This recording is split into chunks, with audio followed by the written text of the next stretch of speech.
Olá, hoje nós vamos conhecer uma história que é sinônimo de transformação, educação e esperança.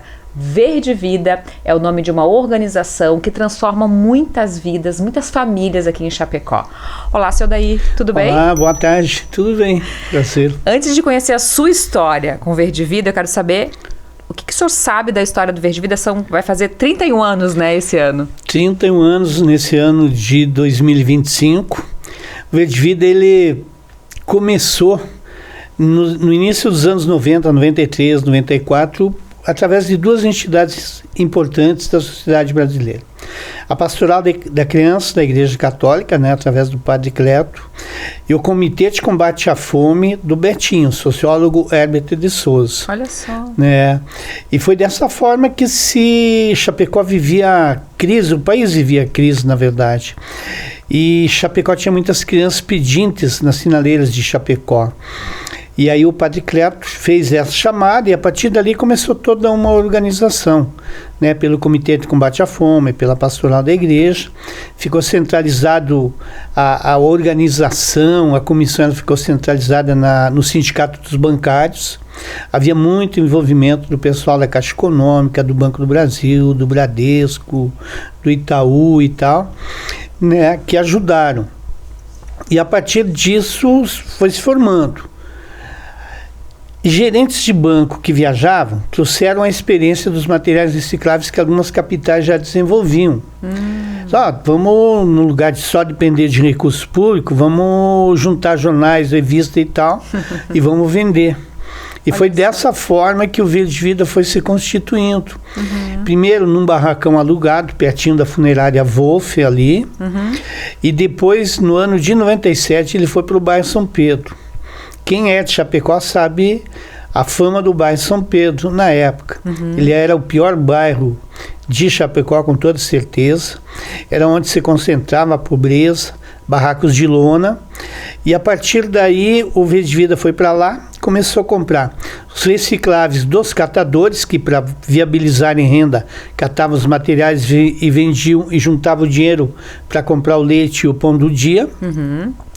E a partir daí também se entendeu que o atendimento de adolescentes desses catadores poderia gerar uma contribuição efetiva.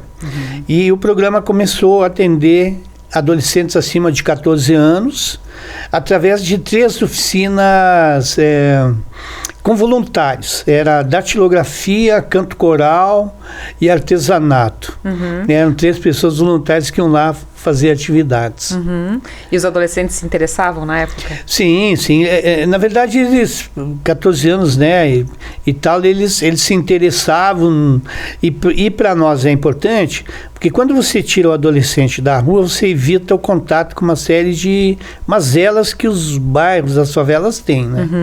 E a gente oferecia isso. E a gente também começou a encaminhar para o mercado de trabalho, arrumar emprego aqui, arrumar emprego ali e tal.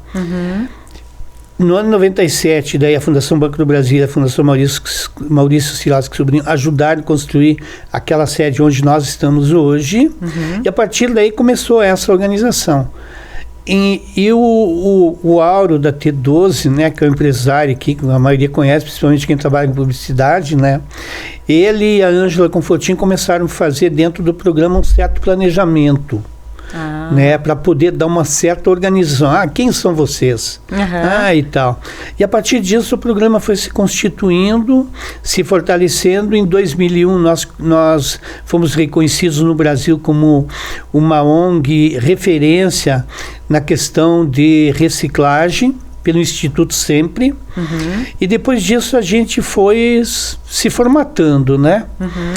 Até 2005 a gente pagava uma bolsa de aprendizagem para os adolescentes.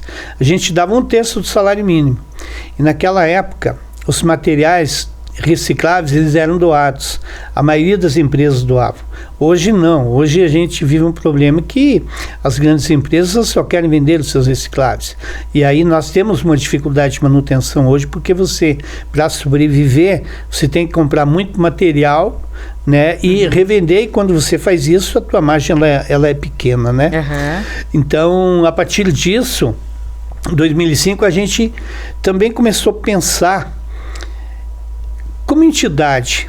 O que você tem que fazer para mudar a tua lógica de bairro, de recuperação de bairro, de desenvolver comunidade e tal. E a gente passou a entender que esses adolescentes que eram atendidos, eles deveriam ter uma qualificação melhor.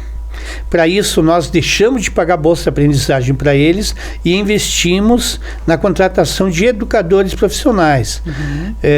O Neri de Paula, que é um teatrólogo bem conhecido, ele nos ajudou com o teatro.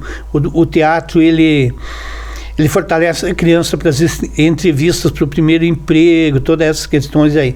E a gente começou a se preocupar com isso. E também foi reduzindo a idade dos adolescentes e foi aumentando a quantidade de adolescentes atendidos. Hoje, Fabiana, a gente atende 160 crianças a partir dos 6 anos de idade. Essas crianças são da região ali do entorno do bairro São Pedro. O bairro São Pedro hoje está excelente, ele melhorou pra caramba. Ele é um bairro próximo do centro da cidade, né? Ele não é tão afastado. Sim. E logo, logo ele vai ser um bairro assim, referência. Então, nesse trabalho que o Verde Vida fez de reduzir a idade e melhorar a qualificação, a gente fornece para a sociedade adolescentes melhores. São 160 crianças e adolescentes? Crianças e adolescentes. Vai até 18? Até os 17. Até os 17. 17, 18.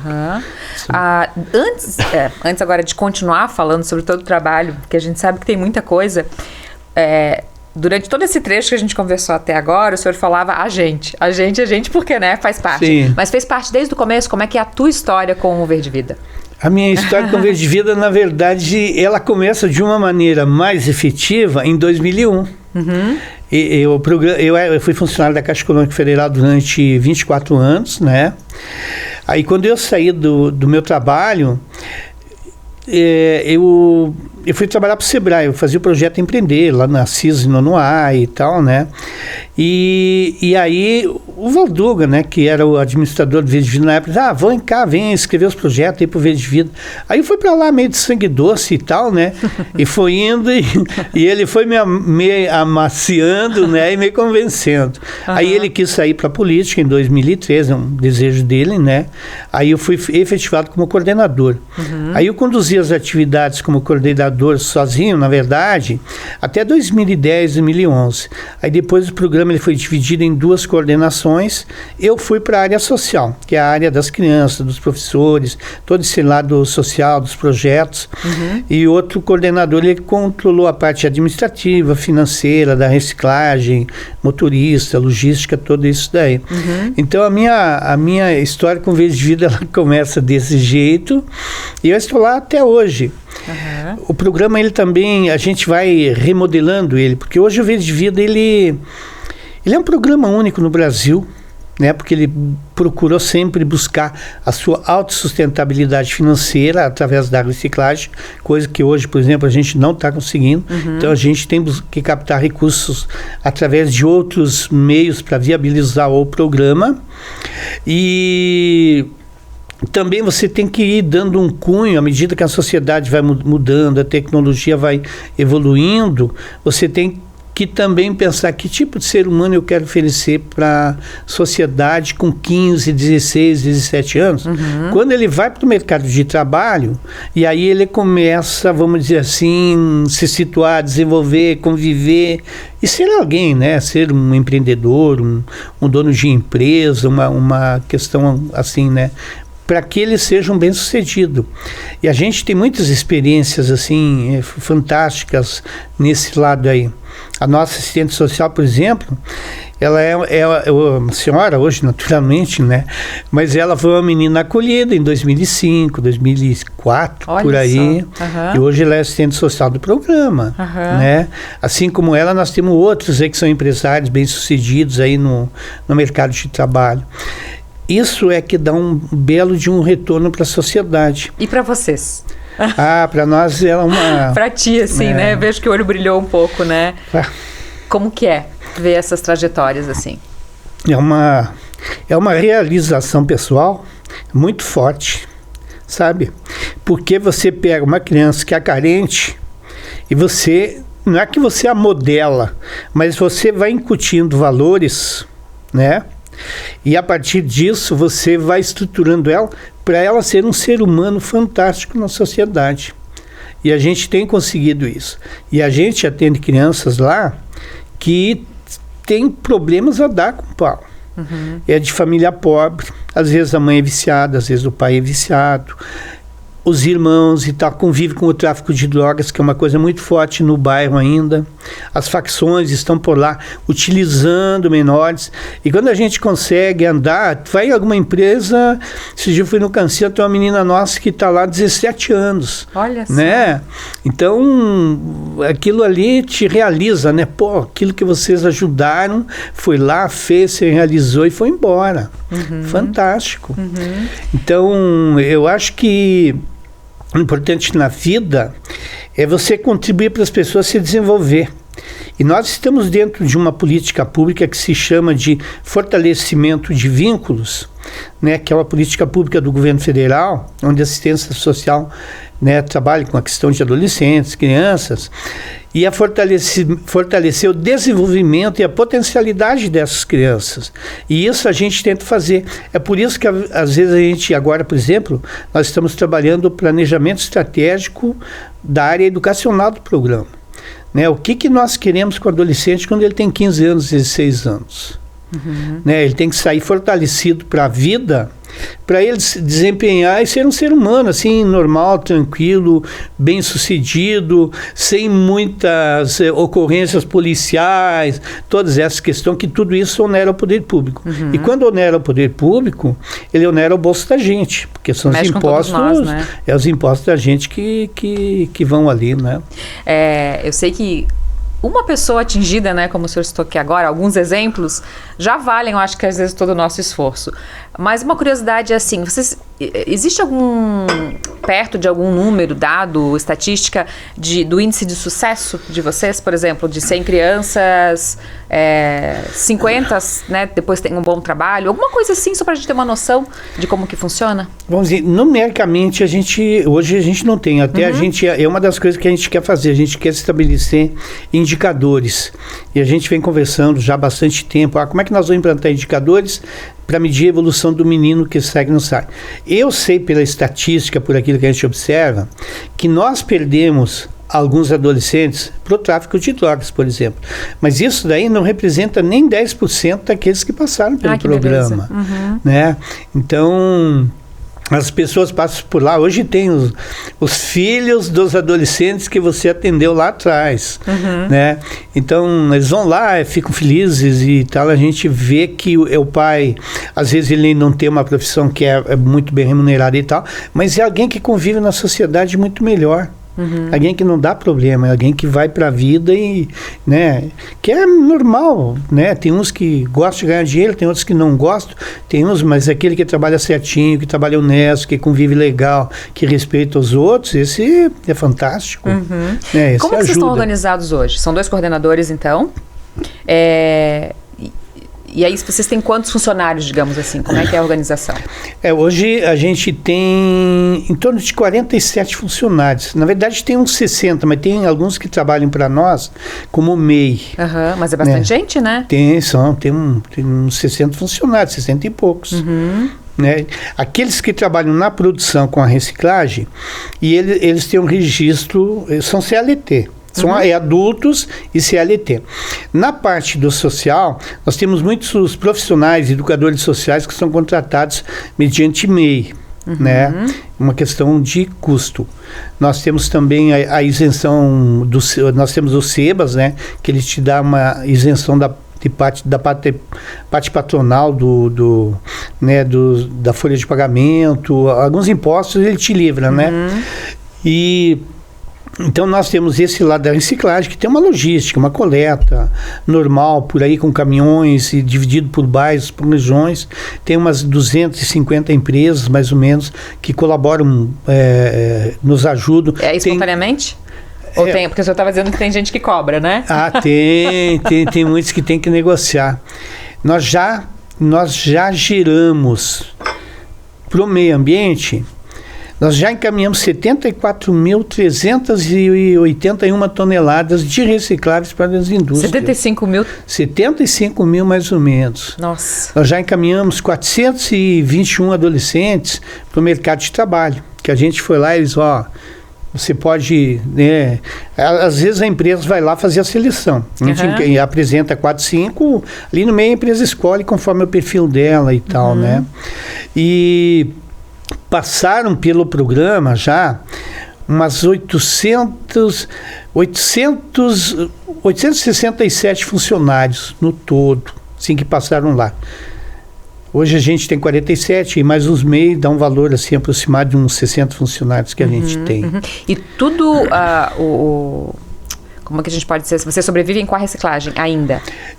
Nós sobrevivemos assim, a gente tem a reciclagem, né, que ela paga ao menos essa estrutura do funcionamento da reciclagem. O superávit dela tem que ser investido na área social, porque a nossa missão, ela é social. Sim. Nós somos, você perguntar por aí, quem é o Verde de Vida? A maioria conhece, é aquela que coleta lixo e tal, blá, blá, blá.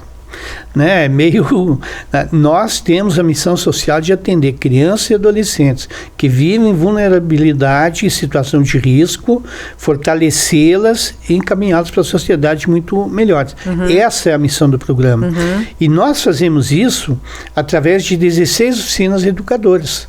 Nós temos o xadrez, a informática, o reforço o apoio pedagógico para aquelas crianças que têm dificuldade na escola e começam o reforço do português, o reforço da matemática, manicure, a dança, o jiu-jitsu, o judô, a capoeira, o desenho, o artesanato, o violino, o violão, a percussão, a educação física e a educação ambiental. Lembrou de todos? Todos. Eu criei um roteirinho. Eu começo por aquela sala, vou assim, porque daí é visual, né? Aí eu consigo guardar melhor. Mas voltando ali, a fonte de renda é a reciclagem. Ou não? Uma parte é a reciclagem. Outra parte, nós temos o apoio do FIA, né? O FIA, ele nos... vamos pegar o Fundo da Infância e Adolescência. Porque aquilo que nós fazemos, nós somos uma entidade que é do terceiro setor, era o poder público que devia estar fazendo. Mas a sociedade civil se organizou, apoia e acelera o processo. Sim. É por isso que nós temos que ter o apoio do poder público, para agilizar um pouquinho isso. Então tem o FIA que nos repassa recursos, que não são suficientes, mas nos repassa. A Secretaria da Educação do município também nos repassa um volume pequeno de recursos, porque antigamente eles cediam profissionais, agora eles não podem mais. Então eles te dão um pouco de recursos se você faz isso. E editais onde você busca dinheiro. Então, nesses 2 últimos anos, nós conseguimos apoio do governo do estado, né, através de editais também. Agora também estou escrevendo um outro projeto que a gente vai encaminhar para o ano que vem também, para ver se é mantido esse. Então, mas aí você concorre com entidades do estado inteiro. Sim, sim. E aí você pode ser selecionado ou não. Por isso que tem que ser feito com calma, toda... E o empresário que quer ajudar pode? O empresário, ele pode nos ajudar de muitas formas. O empresário de Chapecó, que paga imposto de renda, que recolhe ICMS e tal, tem lei estadual que você pode destinar para entidades como o Verde Vida. Nós temos 3 editais de chancela que estão aprovados e que podem receber esse tipo de apoio. Nós precisamos construir, porque a gente atende 160 e tem fila de espera. Né? E aí você precisa do apoio desses empresários para destinar parte do imposto de renda das empresas que têm lucro real, por exemplo. Elas podem estar destinando uma parte lá para o Verde Vida no lugar de recolher para o Tesouro. Sim. Você recolhe para o Tesouro, esse dinheiro vai lá para Brasília e aí você sabe o que ocorre, né? Não precisa nem... O que não ocorre.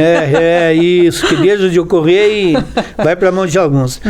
Uma parte desse recurso, o empresário da região, o contador da região, ele tem que ser mais localista, ele tem que entender que os problemas de Chapecó, quem resolve são as pessoas de Chapecó. Sim. Então o dinheiro que ele deixar aqui, ele vai ser consumido aqui e vai girar novamente ganhos ali, né? Vai beneficiar pessoas aqui, vai contribuir para o desenvolvimento daqui.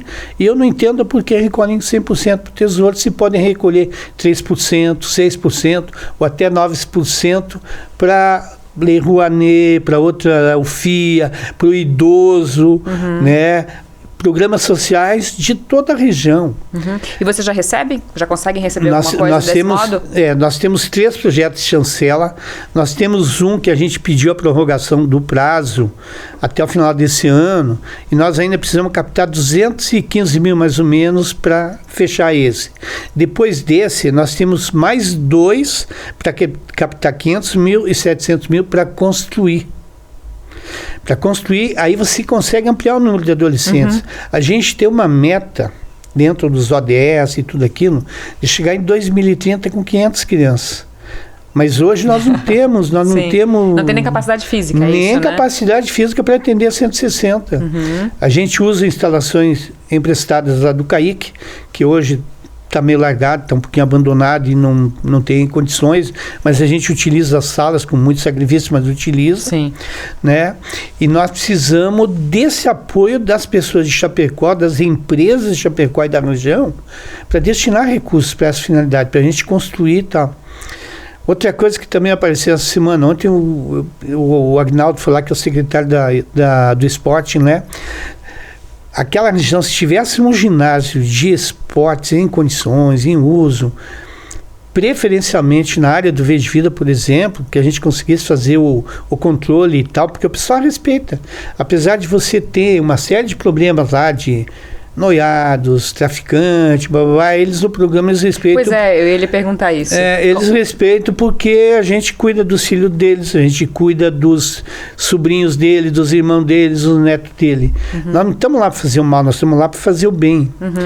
E aí, se a gente tivesse, você poderia oferecer uma escola de voleibol, de natação não, mas voleibol, basquete, futebol de salão, o dia inteiro. Mais atividades e saúde, Mais atividades. Aí são crianças que não se envolvem com a traficância e praticam o esporte da disciplina. O esporte dá muita disciplina, né? E a partir disso, o menino se organiza. Existe uma expectativa para isso, não? Para ter um...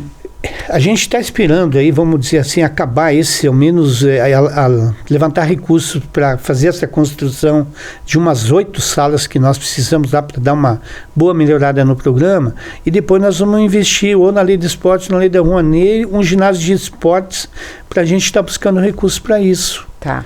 Falamos dos empresários e as pessoas físicas que querem ajudar, podem? As pessoas físicas que pagam imposto de renda, assim, agora encerrou, né, em maio e tal. Mas o ano que vem, quem ganha bem vai ter que pagar. Então ele pode ir antecipando esses recursos esse ano. Ele pode recolher uma parte para esse ditado de chancela do Verde Vida. E na época da declaração do imposto de renda, ele vai lá, como é que se diz? Anexa ali na sua declaração do imposto de renda, justifica e tal, que foi destinado, e aquilo é abatido. Mas pode destinar desde já? Pode, desde agora. Como funciona? Entra em contato com vocês? Sim, entra lá, a gente pode fornecer. Agora daqui uns dias a gente vai investir um pouquinho mais e vai estar divulgando um pouquinho mais isso. Mas nós temos 13 ditados de chancelas que estão aprovados. Qualquer um deles pode estar recebendo recurso. Vocês têm um site bom, né? Tem, a gente reformulou aí agora e vai colocar lá. Tem umas meninas ali da OPA e tal que estão nos ajudando e é bem tranquilo. Eu acho que vai... Como que é o dia a dia lá? O dia a dia é assim, ó. De manhã, de manhã parece uma creche aquilo, né? Porque a gente pega criança de 6 anos. Faz uns 2 anos que nós estamos pegando crianças de 6 anos. Aquilo parece uma creche de manhã, sabe? Mas eles chegam cedo, né? Então a primeira atividade deles é tomar café. Então entre 8 e 8 e meia tomam café. Eles vão para a primeira oficina deles. Às 9h40, 9h50 eles trocam de oficina, vão para uma segunda oficina. E às 11 horas eles vêm para o almoço. Aí eles se servem e tal, aquele negócio de tu aprender ali. Em casa, às vezes, a gente é meio preguiçoso, a mãe tem que, né, e tal. Então lá eles têm que depois lavar a bandeja e o prato deles. Olha e tal. Que legal. Sempre tem algum adulto ali ajudando e tal. Mas eles têm que limpar a bandeja, tá tudo arrumadinho. Quem vem de tarde, ele entra 1h30, vai para a primeira oficina. Às 15 horas, ele tem o lanche dele. até às 15h30. Às 15h30 ele vai para a segunda oficina e às 17 horas ele é liberado. E então a gente tem, a maioria dessas oficinas, elas são oferecidas 2 dias por semana. Que nem segunda e terça, dia da informática. Aí quarta, quinta e sexta, aí tem o violão. Mas eles vão todos os dias, tem música todos os dias, de segunda a sexta-feira. Eles recebem uniformes, recebem alimentação, eles não têm despesa nenhuma com as oficinas deles, o programa banca tudo, né? Os pais não precisam se preocupar com esse lado do dinheiro. E então, para eles é ótimo. É uma chance que eu acho que se a sociedade brasileira aprendesse a oferecer isso na maioria das favelas, na maioria dos locais, a gente não teria tanto problema. Investisse em esporte, com ginásio e tal, aquele negócio, você teria muito menos problemas. E como que é o contato deles com a educação ambiental? A educação ambiental, a gente a gente mostra lá a questão da reciclagem, eles sabem que a gente vive disso também, né? E nós também temos uma oficina que antes ele fazia atividade na horta, agora a gente meio que desativou, ele não está fazendo tanto, mas ele produz uma série de coisas com materiais recicláveis. Tem 2 oficinas. A oficina de artesanato, ela também produz materiais bonitos com materiais recicláveis, que às vezes vão na produção, a menina lá observa, ó, isso aqui já separa para a professora de artes e para outro professor. Então, numa das oficinas, a gente produziu uma série de flores e tal, muito bonitas, com garrafa PET. Plástico. O professor pegou, cortou as atividades mais perigosas ali. É ele que mexe com lixadeira, com outros, se tiver que mexer e tal, cortar, aquecer, mas depois o pintar, o construir e tal, é da criatividade da criança. Que legal. O material reciclável, né, que o senhor citou há pouco, lá no começo da nossa entrevista, né, que as empresas estão cobrando, porque realmente virou um mercado, e é bom isso até, né, que está voltando, né, tá circulando. Como que nós também, pessoas físicas, né, ou população em geral, pode ajudar vocês nesse sentido também, ou não? Entregando materiais ou não? Pode. Tem muita gente que vai lá no sábado de manhã, por exemplo, levar seus recicláveis da semana. E vocês recebem? Tem capacidade para isso? Vale a pena a gente chamar a população? Tem. Né? Pode levar lá, pode fazer doações de roupas, material, calçado. A gente tem muita criança carente, né? Que às vezes precisa de um calçado usado, principalmente agora no inverno, roupas e tal. Isso nos ajuda. E os materiais, como levar? Até para não atrapalhar, né? Porque tem gente que não tem muita noção. O material o legal é levar separadinho já, né, e tal. E todos os recicláveis, ou tem algum que vocês não recebem? A gente recebe mais papelão, plástico, né, livros descartados, revistas, isso aí a gente recebe bastante, né. Em relação ao comércio, que a gente citou ali, sobre as empresas querem cobrar, mas muitas ainda entregam. As empresas assim um pouquinho menores, elas te dão os recicláveis. As maiores que dão um volume grande, os recicláveis virou um ativo, uma grana, né? Sim. E vocês já tiveram um auge? E vem caindo? A gente faz uns 2 anos, 3 anos que a gente tem se mantido numa média de 250, 260, 270 toneladas mês. Na verdade, você recicla 300 e pouco, mas uma boa parte do material que vai lá, ele é descartado. Ele é descartado porque as pessoas e as próprias empresas, às vezes, elas não sabem, e tal. Não sabe separar. Não sabe separar.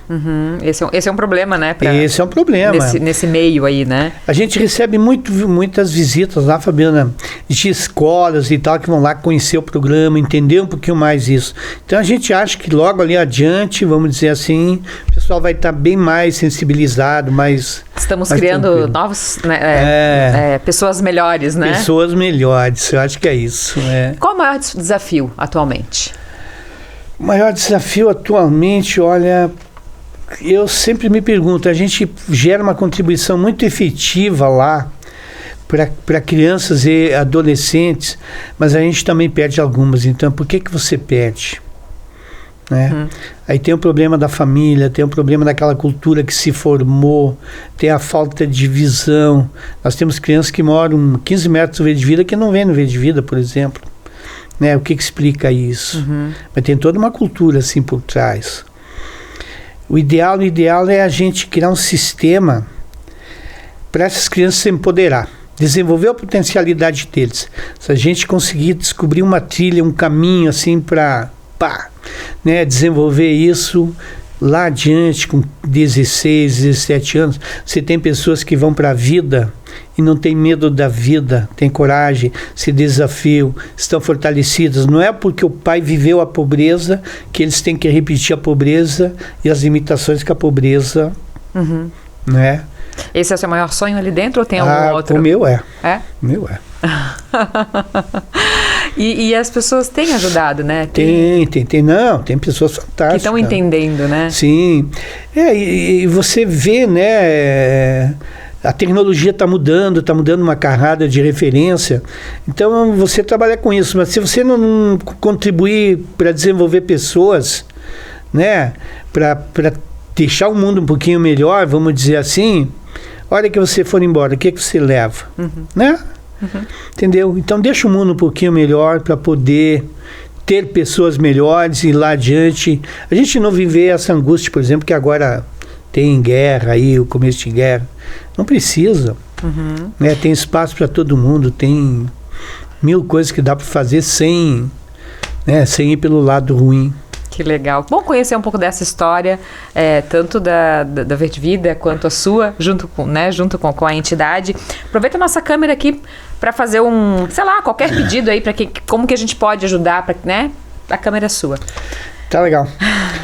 Empresários de Chapecó, contadores de Chapecó, entendam essa questão de que deixar o dinheiro na região é muito melhor do que recolher para o Tesouro Nacional e enviar para o governo federal.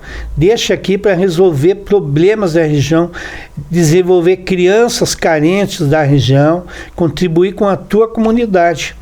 É isso que eu peço para vocês. Ajudem o programa a construir, expandir e tal, que nós vamos se encarregar aí de dar pessoas melhores para vocês aí, para conviver com a gente. Seu Odair tem sonhos pela frente, mas muitos já foram realizados, né? Que essa emoção assim é de que muita coisa boa já foi feita, né?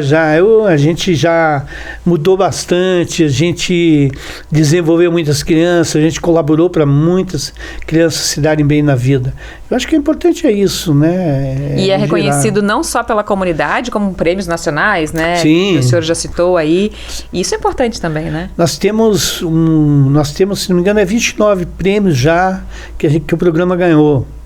E temos também muitos textos técnicos escritos em cima do programa, de estagiários de universidades, com dissertações, com pesquisas na região, assim que sempre, de certa forma, contribuíram um pouquinho para você se orientar. E o Verde Vida, ele sempre procurou se desenvolver dentro daquele conceito de sustentabilidade econômica, ambiental, social, a ESG, e dê atenção aos objetivos do desenvolvimento sustentável da ONU, que são 17 objetivos, e o Verde Vida ele é muito forte em 8 deles.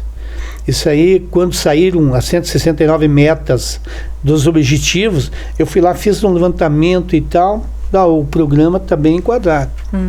Então, né, contribui não só para a nossa comunidade de Chapecó e região, como para o mundo todo, né? Para o mundo todo, mundo todo. Muito bom ter te recebido. Obrigada pelo tempinho, né? Que a gente sabe que é escasso, né? Tanta coisa para fazer, para sonhar, para realizar. E conte sempre com a gente quando precisar. Tá legal, muito obrigado pela oportunidade, né? Em nome da diretoria do programa, em nome das entidades que constituem a diretoria do programa. Muito obrigado. Até a próxima. Tá legal. Gente, dá uma olhada lá no site do Verde Vida que você vai saber quantidade de coisa muito além do que o senhor Odair falou aqui. Até a próxima.